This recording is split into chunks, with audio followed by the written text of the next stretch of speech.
What's up, guys? This is Brave, and I am back with another review of Tyler Perry's Sistas. This is Season 3, Episode 7. The episode is titled Protecting Myself. Let's get right into it. Alright, so we start this episode off with Sabrina in the bank.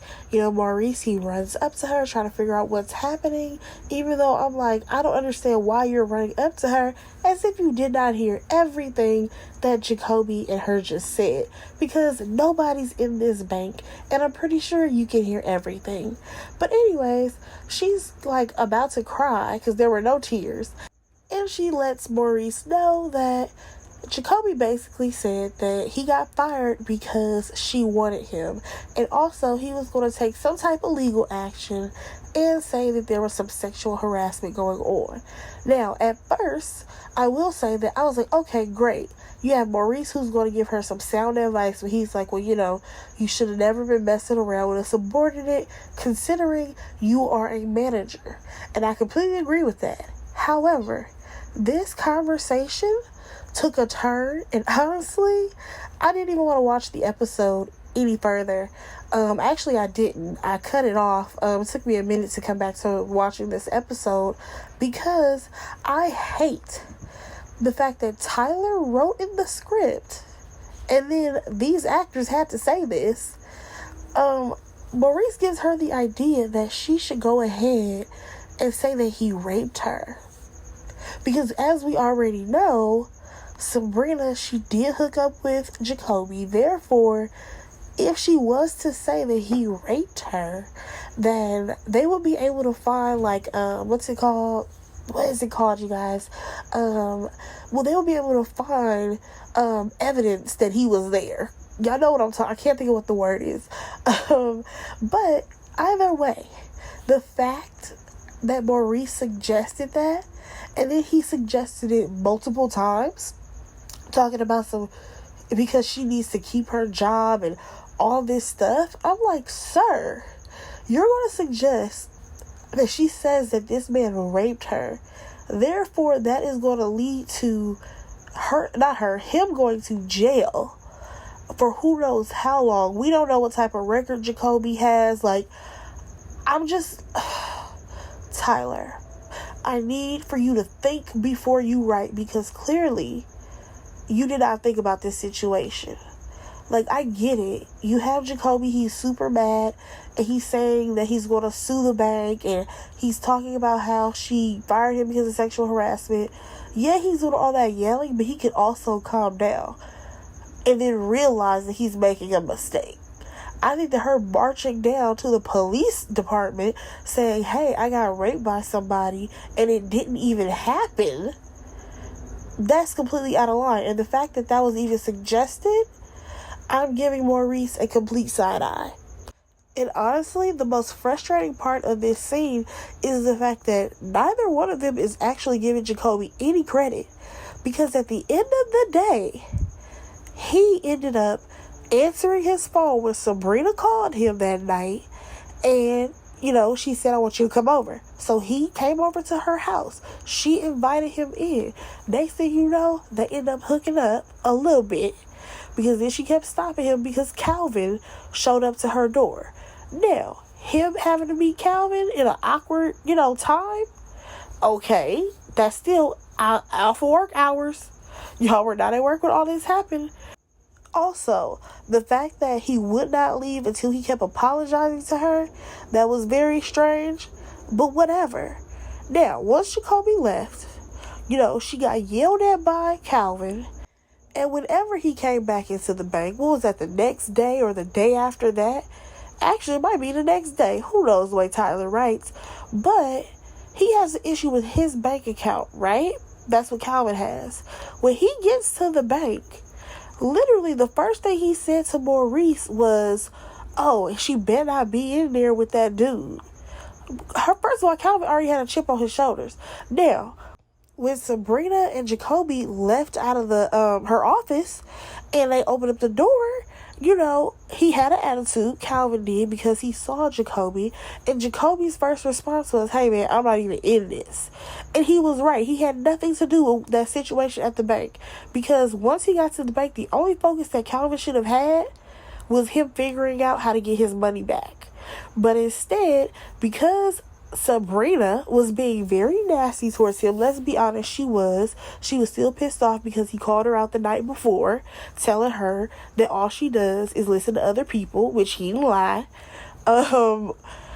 She was so in her feelings that she wanted to be so nasty and so rude to Calvin, when she could have just reversed the charges and sent him on his way. But she ended up, giving him attitude, talking about how she got in trouble because of something like this before. And I'm just like, okay, well, why can't you connect him to a different teller? Why can't you connect him to a different branch to go to? Like, be professional, Sabrina, because you weren't. And then, on top of that, Calvin is the one who initiated the fight with Jacoby. And the only reason why Jacoby even stepped in was because Calvin tried to grab up Sabrina. So I'm so confused as to him defending her. And honestly, if there are cameras in that bank, you will see that Calvin tries to reach for Sabrina and Jacoby steps in. So I am so confused as to how this boy, he done got fired. And also, you have Sabrina who's not expecting him to have emotions. I'm not understanding how she is expecting him to basically walk away from his job and be fine. Like, no. He basically got fired because he was defending you and you get to keep your job. Yeah, girl, I would be pissed too. And then for Maurice, on top of that, to suggest her claim that he raped her, I'm like, what kind of revenge is that? That's really pushing it too far. But you know what? I stayed on this too long. Let's move on. Alright, so we see Fatima. She ends up calling Danny to tell her that Andy can't do lunch, but they're going to switch it to a happy hour. Alright, cool. So next thing you know, we have Andy who is meeting up with Robin. He is the other attorney who is representing the wife of Andy's client. Now, here's my whole thing with this situation. You have this guy, Robin, who clearly thinks that Andy is very beautiful. He wants to meet up and have dinner so that they can discuss this case. Now, Andy kind of like calls him out and is like, no, we can go ahead and handle this here because it's very unprofessional and it's not okay for basically a guy to ask a woman out, considering they're going to be going against each other in court, and it's unprofessional. Now, he tells her, and it's like, well, if I was a woman, you would be fine with this, right? My problem is that, first of all, I'm sick and tired of the idea that every guy wants Andy. I'm over it. I'm so over it. Since season 1, there has always been this complex that Andy is just so irresistible to every guy. Why couldn't he be looking at Fatima? Like, not giving Andy no play, but looking at Fatima. I think that would have been more interesting, because I think that would have been egg on Andy's face and not boosting her ego of how every guy wants her. But anyways, she ends up saying that she is going to go ahead and go to dinner with him or whatever. And I'm just like, you just gave a whole spiel about how this isn't professional. However, you're still going to go out with him. Okay, Andy, bye, girl.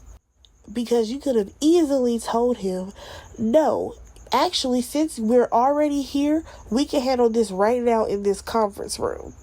But that's not what happened. Let's move on.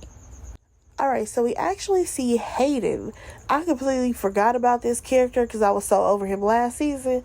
But he is back and clearly on a vengeance because he comes by Fatima's office and he's basically just there to see what's going on with her or whatever. And she's basically telling him, like, dude, you need to, like, chill out or whatever.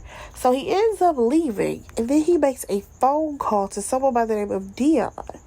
And basically, the whole reason why he even calls this person is so that he can mess with Zach in the program. And I mean, this man literally called Zach to tell him that, you know what, we're kind of running kind of slow right now on houses, so we're going to have to move you down on the list. What is so frustrating to me about Hayden is the fact that he is obsessed with Fatima. She does not want him, and at the same time, he's continuously trying to ruin Zach when Zach has not done anything to this man. Like, at this point, I feel like he's only met Zach maybe once or twice, and I'm just like, dang, you hate him that much that you gonna do him like this? Come on now. And it's supposed to be a program that's uplifting for black men who have been incarcerated and they need to, help get on their feet. Like, what is this? So we actually see that, Zach is pissed off. He feels like the world is caving in on him because he basically lost his job, well, one of his jobs. He kind of lost Fatima. And also the fact that Zach lost his money because he put all of it into that stock, and now that stock tanked. So he's in his feelings. Danny ends up showing up, trying to get him to talk or whatever, trying to cheer him up a little bit. That really wasn't working because she kept trying to talk crap about him while she was trying to make him feel better. But they end up deciding that they're going to go get a sandwich together because, as we know, at this point, Zach has no money. Now, I'm just trying to figure out, why is it that Zach, he has no money at all, considering he does still have a job at the airport? Like, you have to have something coming in, considering you go to work all the time. So, how are you this broke? But whatever, Zach. Let's move on. Alright, now let's go ahead and hop back on over to Sabrina and Maurice. He's like, girl, you have not done anything all day. So baby girl has been walking around, soaking around the bank because she honestly does not know what's about to happen to her, basically. Because either she's going to lose her job because of what Jacoby said, or things might blow over. We don't know. So she's like, well, I'm going to go with the girls in a couple of hours to happy hour. You guys, last time I checked, or at least in my neck of the woods, the bank be closing at like 5, 6 o'clock. What time is it that the bank is closing where Sabrina and Maurice is, and she's talking about she gonna go to happy hour in a few hours? Ma'am, when you are off work, that should be happy hour time. I'm a little bit confused here. Tyler, what did you do with the timeline, sir? It's not making sense. Because for most people, happy hour starts at about 5 o'clock, right? 5, 6 o'clock. I'm not understanding how they're at the bank unless it's a Saturday, because the bank closes early on Saturday. I'm just not understanding why she's going to go have drinks with Maurice and then eventually at some point go hang out with the girls later on during happy hour. Because it won't be happy hour. But I digress. Let's move on. Oh, wait a second. I completely forgot that Maurice actually brought it up again for Sabrina to basically lie and say, no, not basically, to lie and say that Jacoby raped her, because when someone goes hard at her, she needs to go even harder, according to Maurice's logic. But one thing I did like is the fact that Sabrina says, no, she cannot turn evil because other people are.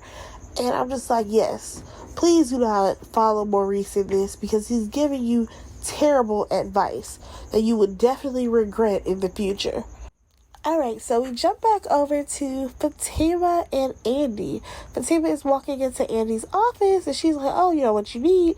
And Andy's like, can you gather all the papers or all the files for, the case that I have with Robin, because we're actually going to discuss it over dinner. So Fatima, of course, asks, like, so you think Gary is going to be cool with that? And Andy says that she's not going to tell Gary. I said, oh, look at you being very sneaky. But at the same time, we already know that guy is going to be super jealous. Hell, he might just pop up on her, knowing how crazy Gary is. And it's funny to me that Andy is like, yeah, well, it's just not the right time to tell Gary this. So Fatima questions that, but what does Andy do? Reverse it back to Fatima. It's like, so girl, what's going on with you? Because like she said in the previous episodes, she's going to stop telling her friends everything that is going on with her and Gary. So now she's going to keep it as a secret, everything that went down the night before, especially with Gary saying that he gets jealous. So then we have Fatima talking about her life with Zach and how great he is in bed and all this stuff. I thought it was very strange that Fatima is going on, and then Andy, she's trying to ask Andy, oh wait, have you heard this before about him being a pleaser? And Andy's like, oh, I'm not going to tell my friend's business. And it's like, girl, we already know the answer is yes. Like, don't feel too special considering he probably did the same things for Karen. Like, honestly, after watching that scene, I don't want Fatima to tell Andy anything else about her and Zach because it will always be awkward. And I feel like no matter what she says, Andy will always have some slight judgment of, really? With Zach? Zach? Like, just because of all the things that she's heard about him from Karen. So actually, let's deep dive into this conversation between Andy and Fatima, because Fatima says that, if she actually lets her guard down, because as we know, she has been very guarded with Zach, because she has her own issues and she's trying to protect herself. Like, this is the way she protects herself. She keeps a guard up. She tries to be in control in all the situations, and we see that with Zach. So she's telling Andy, like, if I let my guard down and he messes up, I just can't do that. And Andy's like, oh girl, we've all been there. So then she goes and tells a story about her and Gary. I said, y'all, I wish that she would have told the story about her and that abusive ex instead of Gary. But we'll get there, because Gary, don't like that man. But at the same time, you have Andy saying, when I met him, I already knew he was married. However, over the course of them dating, he quickly had her heart in his hands. I said, well, Andy, you mean to tell me you knew he was married the whole time and you still decided to go out on a date with him? And why was that, sweetheart? Those are the questions I need answers to. Why did you go out with him when you knew that he was married? Secondly, why don't you think that y'all would just be friends? Like, what do y'all have that much in common that y'all would be friends? Please let me know, Andy. So Andy then becomes a therapist because she's like, I think that this is what's going on between you and Zach. And I'm just like, ma'am, who gave you the qualifications or rights to even tell Fatima this? But I digress. So then you have Fatima, she's questioning, what does that mean for their friendship?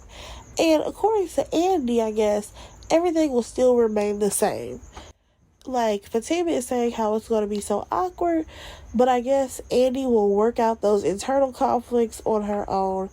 She also suggests that Fatima ends up telling Zach, how she feels. Here's my only thing. I honestly feel like the main reason why Fatima is not going to tell Zach how she feels is because she does not know where he's at. Like, even though he keeps saying to her that he's not interested in Karen, at the same time, he just hooked up with her less than a week ago. So, yeah, it's all kind of up in the air. Now, here's the part of the conversation that took a turn for me. And that was when Andy asked Fatima, like, hey, can you go to my house and find me a dress to wear? She definitely told her which one she wanted to wear to go out to this dinner. But at the same time, I'm just like, Andy, she's not your personal assistant. She works for the law office. She should not be going to do no personal errands for you. And also, Fatima, why are you doing personal errands for Andy? You could definitely have told her, girl, You should be able to go and pick up some clothes from your house without, Gary tripping on you. Like, I hate the way it's written that Fatima, she pretty much jumps whenever Andy says anything. And if Andy needs something, Fatima, she's like on it right away. Even if it's personal things. And I'm just like, I'm kind of over that. Because Andy does not treat Fatima good. She doesn't. She literally has dismissed her every time Fatima has brought up this guy Robin when she was going to like bring him into the room or whatever. She's like, no, I got it, you don't need to be there. And then you want her to do a favor for you. Okay, Andy. So when Fatima leaves out, Andy ends up calling Gary to tell him that she's going to be home late. Now keep in mind, Gary is at her house. My only thing is, how are you calling him to ask him how was work? How many hours did Gary work? Was it a half day for him today? I'm confused because, like I've said, it has to already be about 5 o'clock. Because if Sabrina is off work, then this should be close to the end of the day. So I'm trying to figure out, how is he already at her house unless she lived like down the street from wherever he works, unless Gary did not go to work today. Like, does Gary really have a job, or is he pretending to have a job? I digress. Let's move on. All right, so we jump back over to Danny and Zach, and she's expressing to Zach how much she doesn't want Preston to be there. Here's my only thing about her not wanting Preston to be there. Like, I understand he is now in your space. He's there every day, all this stuff. But at the same time, I'm like, girl, you're making an issue when you don't even have to have one. Because honestly, if she goes to work, right? Keep in mind, he's been there for a couple of days at this point. She go to work top of the morning. She never comes straight home. She always hanging out with the girls after work, doing whatever. By the time she get home, hell, all you can do is shower and go shower and go to bed. That is pretty much all you can do. So it's funny to me that she's like complaining about how he's always there. But I'm like, girl, you make more time to hang out with your girls than you even make time to hang out with Preston. So I'm confused by all of this. Like, I just feel like Danny has to have an issue with Preston at this point, and it's unnecessary. So we then get a phone call from Fatima to Zach, and she's basically apologizing to him, saying how she had kind of an attitude earlier that day, and she doesn't want to be like that towards him. But we already know Zach is in a funk because of all the things that's happening with him, so he has to tell Fatima what went down with the phone call that he got about the program. And of course, they first assume that old boy has something to do with it. So Fatima is on the case. She wants to get down to the bottom of it. But of course, Zach just wants her to leave it alone. So when Fatima gets off the phone with Zach, who does she call? Hayden. She pretty much games him up and is like, I've been so mean to you. I shouldn't be that way with you. It's just something about you. It's just something comes over me. All this stuff, and he's just eating it up. She invites him over to her place, and for them to, talk things out, I guess. And of course, Hayden is totally down for it.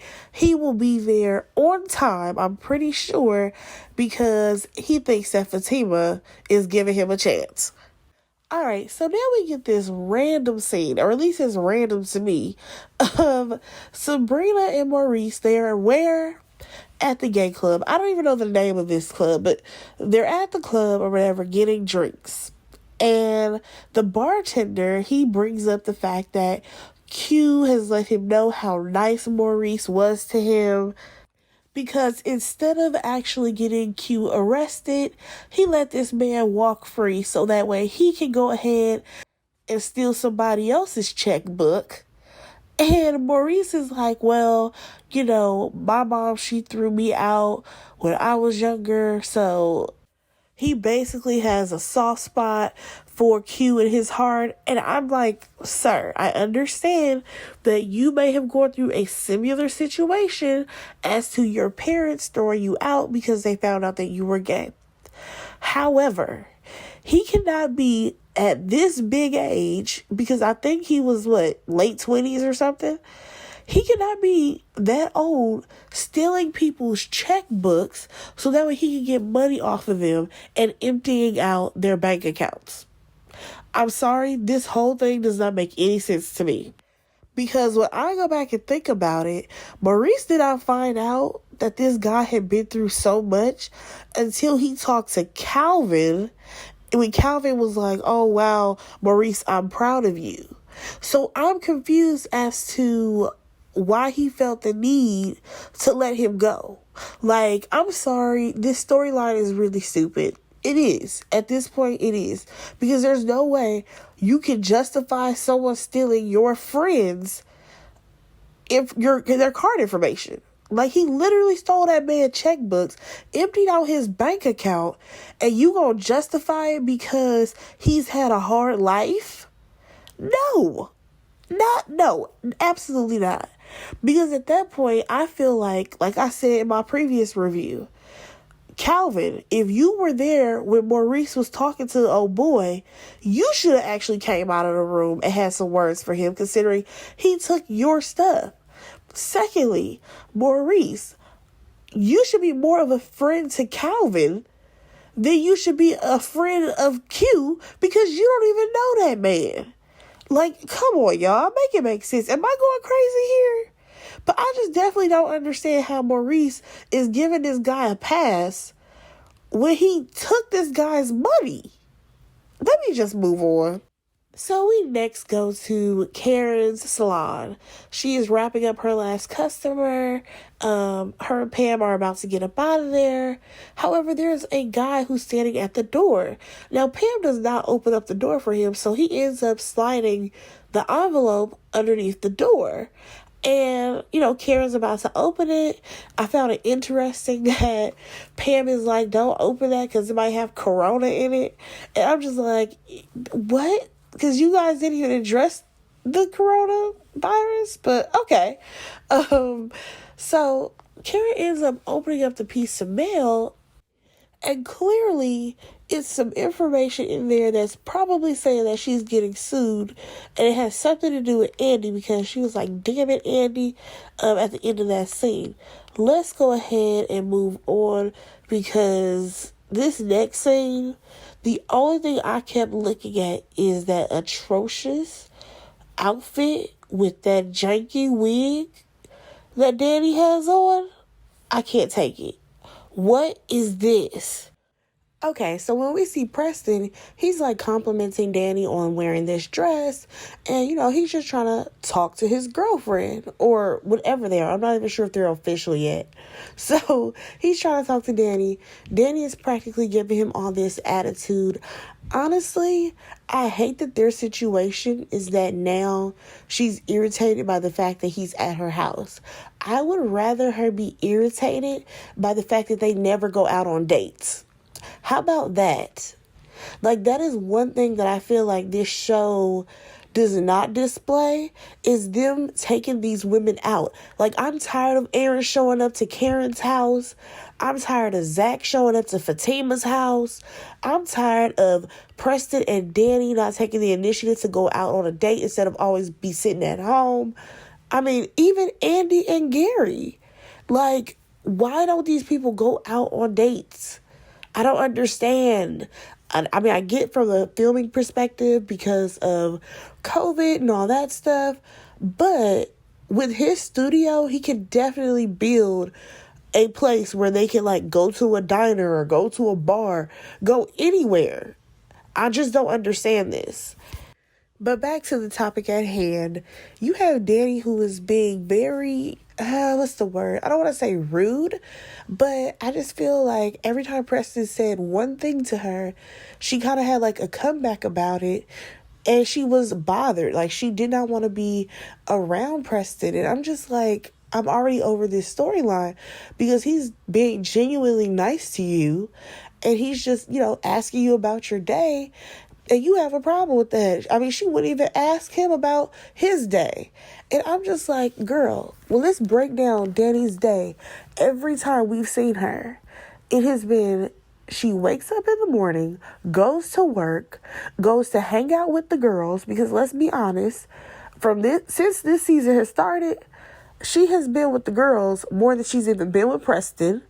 And by the time she gets home, she's tired and she wants to go lay down. So I'm not even understanding all of this. Because it's funny to me that Danny complains that Preston's day is the same every day. And I'm like, girl, you work at the airport. I know your day is the same every day. The only difference is that you tell him the drama that's going on with your friends. That is the only difference. But okay, girl. All right, let me just go ahead and move on, because we see Fatima. Where is she at? She's at Andy's house. She's, I guess, in her closet. I'm trying to figure out, since when did Andy's apartment have some extra closet?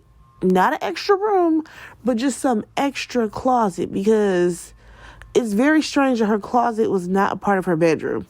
But I digress. So, Fatima is looking for the outfit or whatever. She finds the shoes and she ends up walking out of there. So when she walks out, she's hearing all of these noises. One of the noises was definitely Gary. And you hear a woman who is moaning. And she's like putting her ear to the door, and it's like, what is happening right now? Because it definitely sounds like Gary is getting it in with somebody else. And that is where the episode ended. So let me know what you guys thought about this episode. For me, this was definitely not my favorite episode, but I want to know your thoughts. I know that it has been a roller coaster ride with me putting out my videos, because they have all been late lately, but I am trying to catch up. I have one more video to put up, and then I will be all caught up on Sisters, and that will be dropping right after this one. So you guys are going to get those back to back. Go ahead and like, comment, and subscribe to my channel, and I will talk to you guys in the next one. Bye, guys.